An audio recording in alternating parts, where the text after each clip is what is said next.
Come because on. the 50s was where you had this dividing, you had almost like a line was drawn Mhm. because in the 1950s, that was when you had rock and roll like Little Richard and Elvis Presley and Chuck Berry and Jerry Lee Lewis and Buddy Holly, and that was music for young people.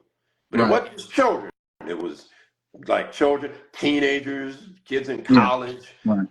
and so I think that that was the start of jazz, like the reputation of jazz not being for young Yes. people. Because I Yes. mean, I even saw in the recent documentary on PBS of the great drummer Max Roach. Hmm. It Hmm. was an interview with Harry Belafonte where he talks about him and Marlon Brando. Man, we would go Wow. and hang out and check out Clifford Mack. You're not hearing about young people going to that, going to the clubs and Right.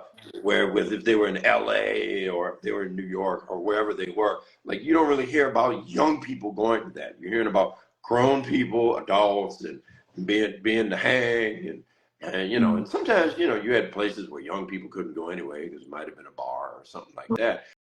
Uh-huh. 3 nights earlier, Okay. also in New York City, Uh-huh. the Ed Sullivan Show is on, and Ed Sullivan says, "Ladies and gentlemen, the Beatles." Beatles. Yeah. 3 nights earlier. Yeah. And so that's another line. So Yeah. young people, they're not going to be listening to Four More. Right. No.